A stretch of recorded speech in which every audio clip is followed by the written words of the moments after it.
Nós vamos para o estudo diário do Tânia para a data de 21 de Cheshvan. Estamos no meio da Carta Sagrada de número 29. Quando no trecho anterior o Alter Rebbe nos explicou que a alma no Gan Eden, no paraíso, no Olam Haba, ela finalmente vai ser capaz de atingir o nível de prazer elevadíssimo, de conectar-se à luz infinita e ilimitada de Deus, aquilo que é refletido na Torá, porque a Torá e Deus são uma coisa só. E como ele nos explicou, que no Gan Eden as almas irão compreender a fundo a parte mais profunda da Torá, e isso vai lhes causar um prazer imenso, uma satisfação imensa, como ele nos explicou que o prazer na realidade está acima da compreensão, e ele nos falou que esse prazer é oriundo não só da compreensão intelectual, mas de captar a divindade que existe na Torá, uma vez que a Torá está unificada perfeitamente com Deus, etc. E isso a alma vai captar no Gan Eden. Mas como nós vimos anteriormente, a alma só vai poder ter acesso a essa compreensão, a esse entendimento, a apreender esses conceitos e captá-los internamente, se ela está munida de vestimentas, e essas vestimentas espirituais, elas são produzidas pelas mitzvot. Que as mitzvot, elas expressam e representam a vontade de Deus. Como nós falamos, a vontade ainda é a parte externa. Primeiro a pessoa precisa obter essa parte externa superficial, a parte inferior, para depois poder chegar e atingir, arranhar algo também do prazer, que é superior, que é mais elevado, que está no âmago, no íntimo. Prossegue agora o Alter Rebbe, e ele vai nos dizer, também falando sobre o papel das mitzvot, e que elas representam não só a vestimenta para as almas, mas que elas desempenham também papéis adicionais nessa conexão da criatura com a luz divina superior. Prossegue nos falando, Vehine Ratzon Elyon Baruch Hu Mechune Venikra Befi Chachmei Haemet Beshem Keter Elyon. Ele nos fala que a vontade suprema de Deus, ela assim é chamada, assim é denominada pelos Chachmei Haemet, pelos sábios de verdade, os sábios da verdade, que isso indica, né, os mestres da Kabbalah. Os cabalistas chamam a vontade suprema de Deus, Beshem Keter Elyon, da coroa superior. Quando se faz alusão a Keter, que se traduz como coroa, e aqui falando, por assim dizer, da coroa suprema, da coroa superior, Keter, que está acima da Sefirot, etc. Então, isso se refere a Ratzon Elyon, a vontade suprema de Deus.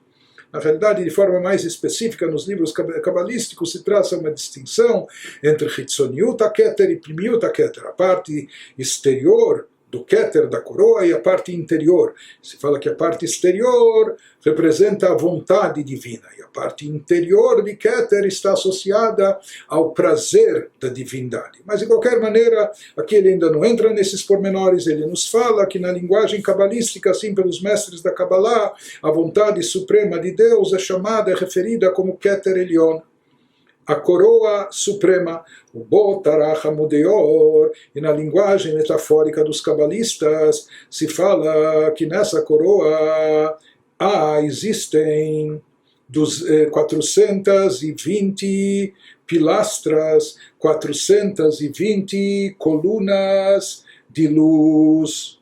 Desculpe. Tarach, existem nela 620 colunas, 620 pilares de luz presentes.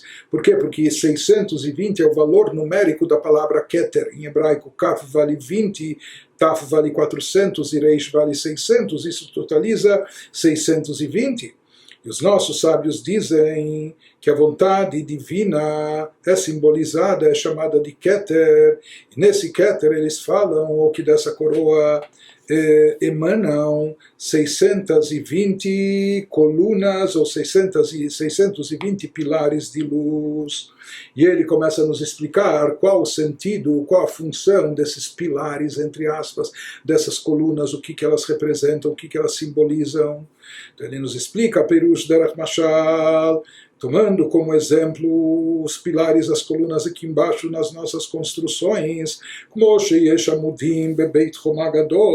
assim como a gente encontra em casas majestosas, casas enormes ou de pé direito alto, etc., que elas têm pilares, elas têm colunas, que essas colunas se erguem nitzavim baaretz, desde o solo, desde o chão, berosham mechubar batikra, e a sua ponta superior chega até o teto. Em outras palavras, o que são as colunas? As colunas, elas conectam o que há de mais baixo, o solo, o chão, com o que há de mais alto, que é o teto, a cobertura.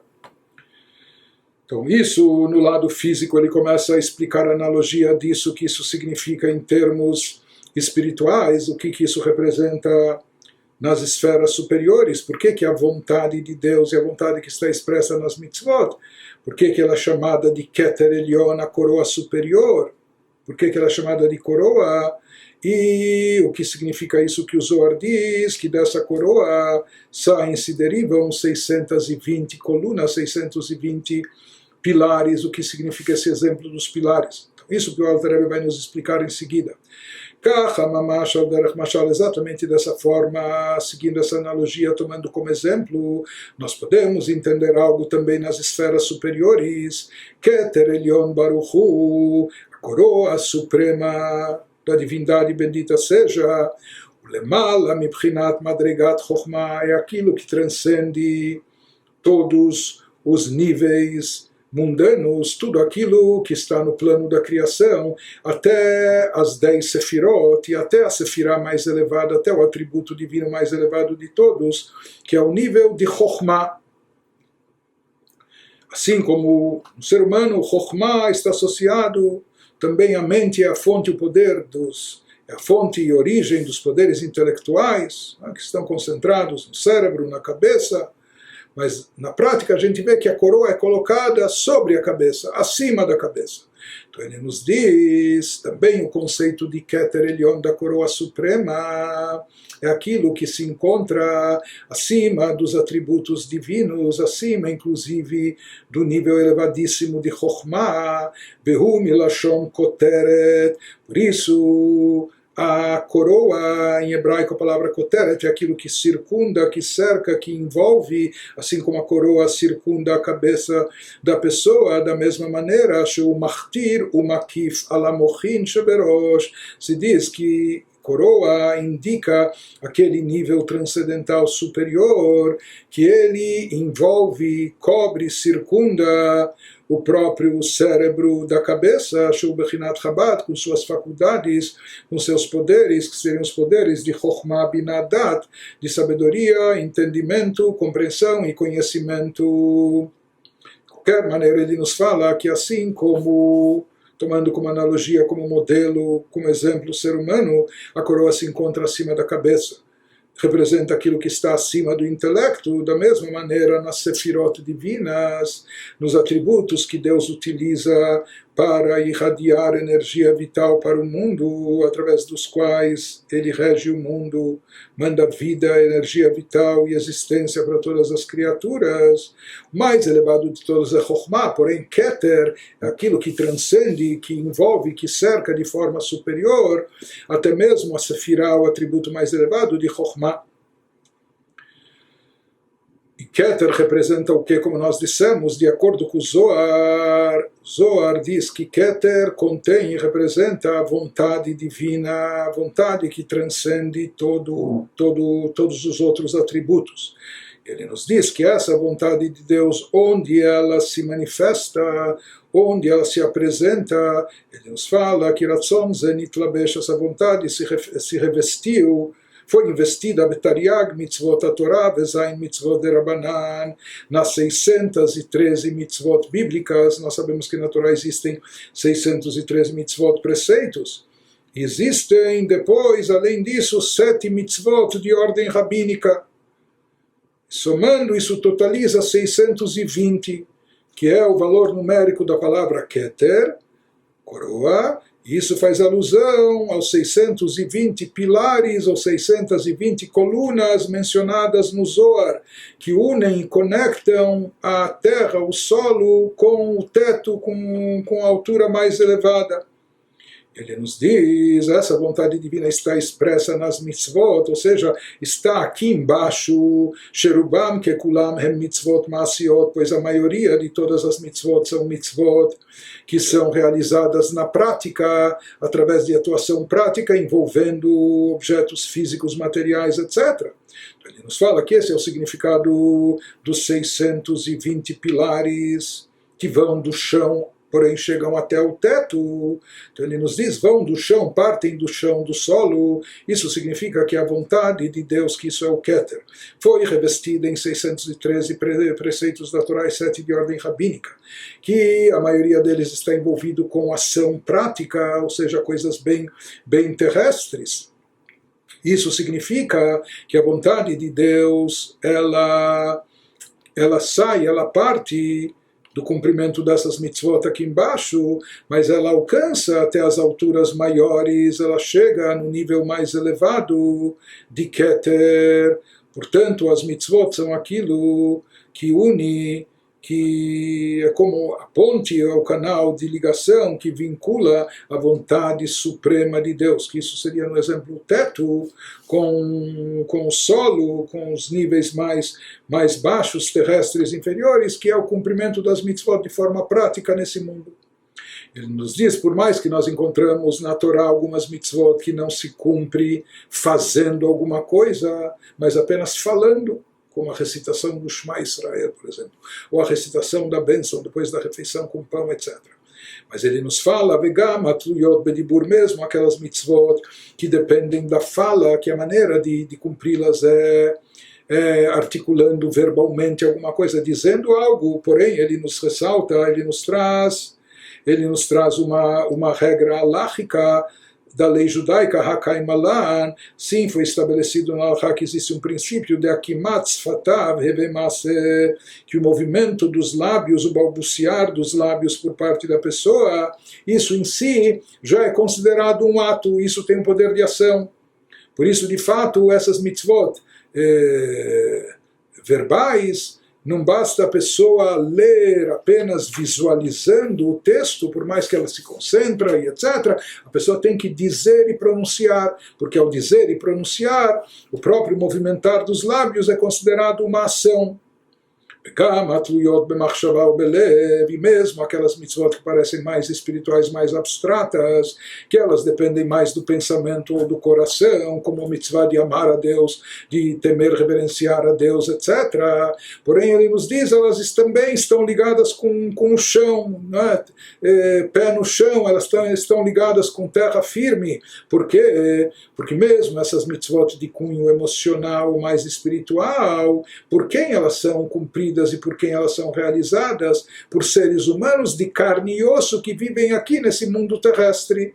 Are a mitzvah nitna la'adam hagashmi she'ba'olam hazeh dafka. Essas mitzvot foram dadas, foram entregues exatamente, unicamente para o ser humano. Quem deve cumpri-las? A quem foi prescrito cumprir essas mitzvot? Ao ser humano físico que se encontra nesse mundo terrestre aqui embaixo, especificamente exatamente isso. Portanto, essas mitzvot, por mais espirituais, abstratas que sejam, ligadas ao pensamento, ao sentimento da pessoa, mas no final das contas quem cumpre é o homem que está com os pés no chão, vivendo aqui nesse plano terrestre, nesse âmbito físico material. Justamente esse ser humano, e aqui ele nos diz mais, que as mitzvot desceram até um ponto tão baixo, tão inferior, que elas foram dadas para um ser humano aqui que é dotado de livre-arbítrio, que ele pode escolher, inclusive, fazer o contrário, contrariar a vontade de Deus, descumprindo a mitzvah, desobedecendo a mitzvah, ou até transgredindo uma proibição divina. Isso indica o nível baixo até onde chegaram as mitzvot. Então isso foi dado, o cumprimento das mitzvot para o ser humano aqui embaixo, Sheu Bal Bechirá, que ele é dotado de escolha de arbítrio, Lehatot, Levavô, Letov, Vechulei. Ele pode conduzir, inclinar o seu coração para o bem, fazendo a escolha positiva, o Deus nos livre. Ele também pode escolher o contrário. Isso indica até que ponto as mitzvot baixaram a um nível inferior, próximo do nosso campo físico, material, corpóreo. O que não ocorre não se aplica na alma desincorporada. A alma, quando ela está desassociada do corpo, ela não precisa ser ordenada a isso, não precisa ordenar a alma, tenha amor a Deus ou reverência, porque de forma natural e espontânea ela já tem. Para quem foi dada essa mitzvah? Para a alma quando se encontra dentro aqui do corpo. Então essa é a definição de mitzvah, uma ordem divina, onde ela se aplica somente quando a pessoa tinha e tem arbítrio para optar por uma outra alternativa, por algo distinto ou até contrário. Portanto, ele nos diz que todo o conceito de mitzvah está ligado apenas, então somente a alma, quando se encontra no plano inferior, revestida do corpo físico, e daí adotada de livre-arbítrio, etc. O que ele quer nos dizer com isso é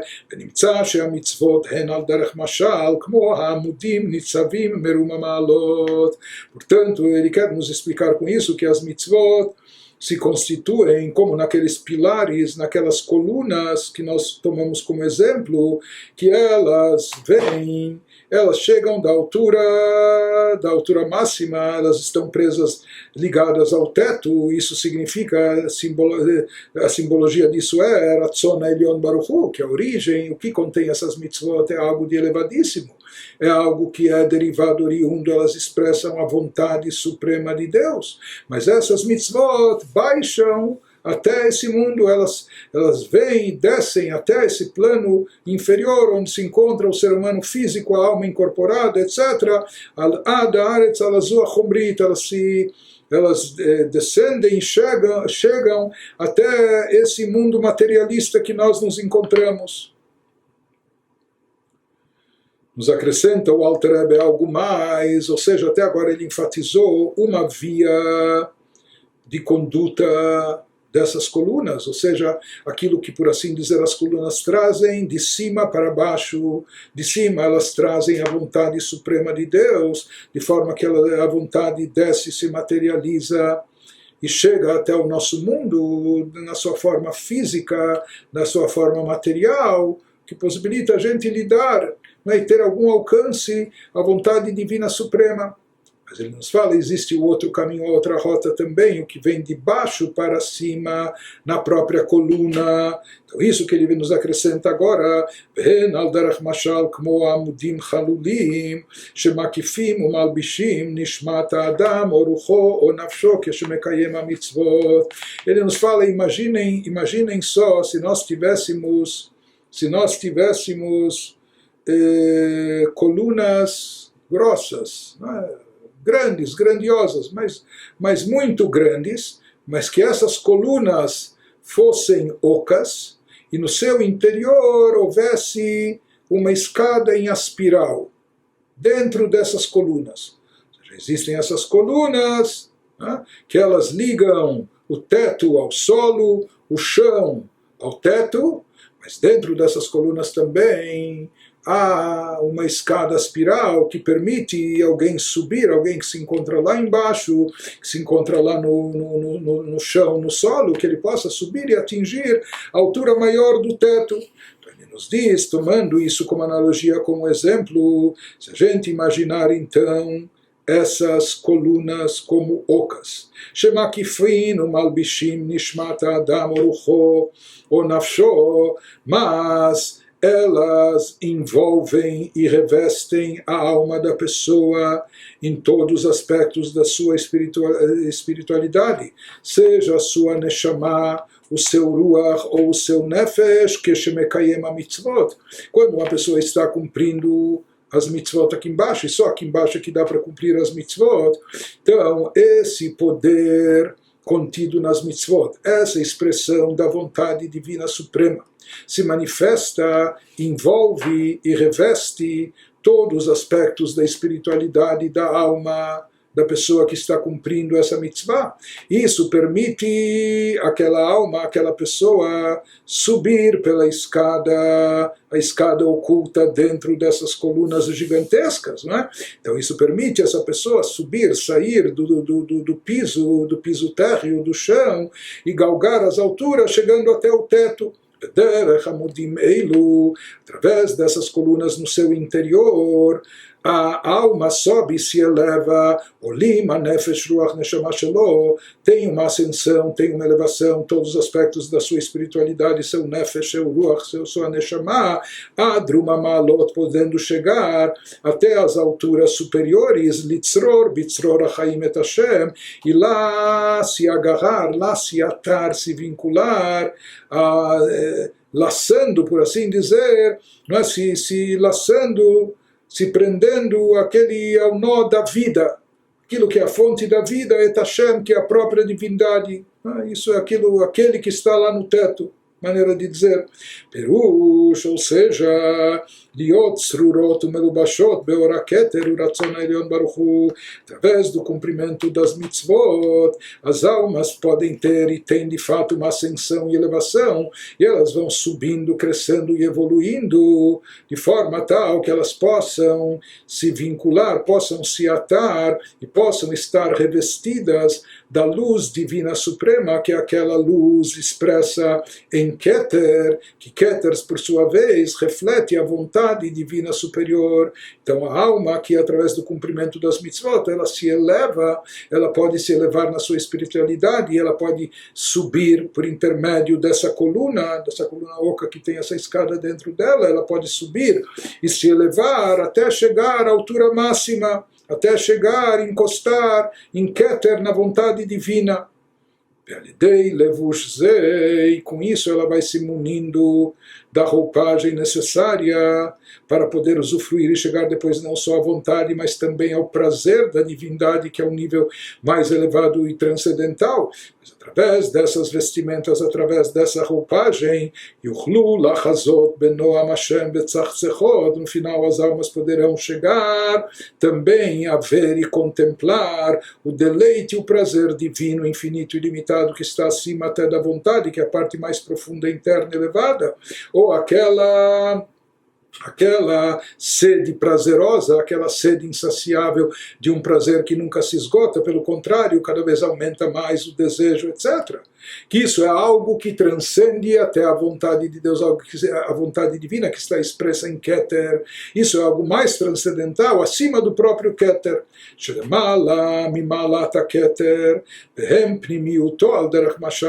representa, como nós dissemos, a parte mais íntima, a parte interior, a parte mais profunda, a parte mais elevada que há nessa luz divina infinita. Portanto, aqui ele nos explica que além desse aspecto que nós encontramos nas mitzvot, que as mitzvot possibilitam atrair raios, reflexos da luz divina infinita, proveniente da vontade de Deus, que está concentrada, manifesta em Keter, atrair isso até aqui embaixo, como a coluna vem desde o teto e chega até o piso, até o chão. Mas além desse papel, nós vimos que as mitzvot têm também uma outra propriedade, ou seja, que as mitzvot também permitem e habilitam a alma a subir através dessas colunas, a se erguer e se elevar, a ponto que a alma também atinja o teto, atinja as alturas superiores e se agarre, se prenda, se amarre naquilo que é o laço da vida, que é a fonte da divindade, aquilo da fonte da luz divina que está expresso em Keter.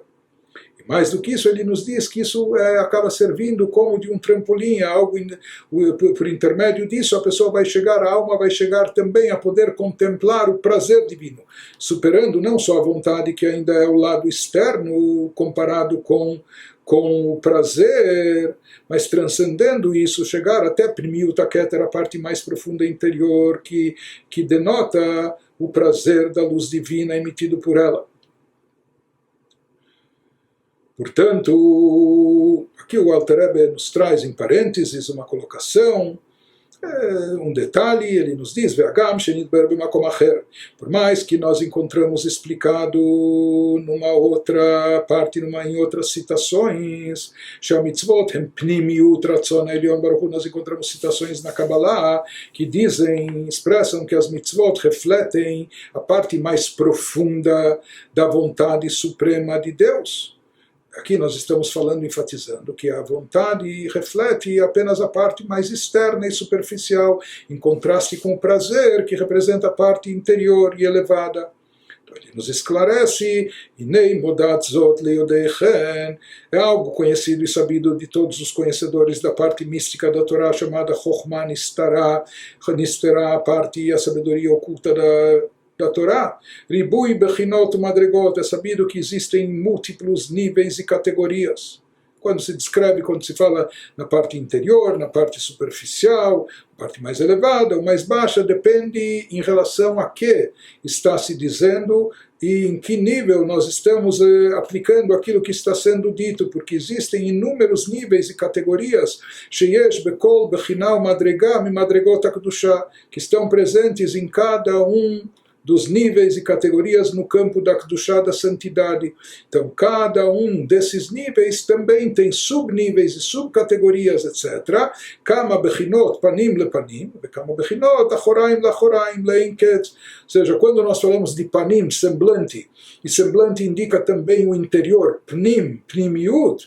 Então, quando nós falamos de algo que vai ou se aplica de semblante a semblante, não é, de interior a interior, ou aquilo que ele nos diz que existem numerosos aspectos daquilo que se fala de face a face, enquanto que há outros numerosos aspectos daquilo que se fala que é a parte exterior em relação à parte exterior. E tudo depende do referencial, mas existem tantos níveis, então ele nos diz que aquilo que nós encontramos numa outra citação, que as mitzvot são chamadas de primiut ratzon, da parte mais interna da vontade, isso está se referindo aos níveis abaixo dela. Ou seja, quando Keter, a vontade, se refere aos níveis abaixo dela, como Chokhmah, outros mais, então isso é chamado de primiut, isso é chamado da parte mais interna, mais profunda. Porém, quando comparado à verdadeira essência, Keter, etc., em relação ao prazer, então de fato as mitzvot ainda representam a parte externa e superficial que está associada à vontade e ainda não chega ao nível mais elevado que seria o prazer. E aqui ele nos faz mais um esclarecimento, ainda que se faz necessário, que no início da carta nós trouxemos dos escritos do Arizal, que uma alma tem que descer, tem que se reencarnar até cumprir as 613 mitzvot para completar o número de vestimentas e roupagens que ela necessita para poder ter acesso a esse nível elevadíssimo e captar do prazer divino. 613 preceitos, 248 são positivos, 365 proibitivos, e eles equivalem aos 248 chamados órgãos da alma, ou 365 tendões, enfim, ou seja, a alma também é constituída de 613 partes. Aparentemente, como isso coaduna e combina com o que a gente falou aqui, que existem 620 colunas de luz, 620 pilares de luz, etc. Então ele nos esclarece que isso é algo técnico, Vehinezain mitzvot de Rabanan, o que completa 620, são 7 mitzvot de ordem rabínica. E ele nos diz que Einam nechshavot mitzvot bifnei atzman, mas essas 7 mitzvot de ordem rabínica não são considerados preceitos per si, a parte, She'arek var nemar lo tosef, porque consta na Torá, uma proibição na Torá, você não deve acrescentar nenhuma mitzvah em relação às mitzvot da Torá. Então, esses preceitos de ordem rabínica, na verdade, ele nos diz que, no fundo, eles são ramificações e derivações de preceitos que já existem na Torá. Ela, henyotzot, eles saem, se derivam e se propagam, benimshachot, mitzvot da Torá, de preceitos que já existem na Torá, o klulot bahen, e, na verdade, já estão abrangidos dentro deles, bemispar tariag, no número de 613, lealbish tariag bechinot, vekochot shebenera na Adam, que vem revestir os 613 partes da alma da pessoa. Portanto, o número de 620 é só um adendo técnico para se falar das 7 mitzvot de ordem rabínica, mas na realidade realidade o número consistente, o número básico, o número essencial é de 613, porque nesse número de 613 da Torá já estão contidas também as 7 mitzvot de ordem rabínica.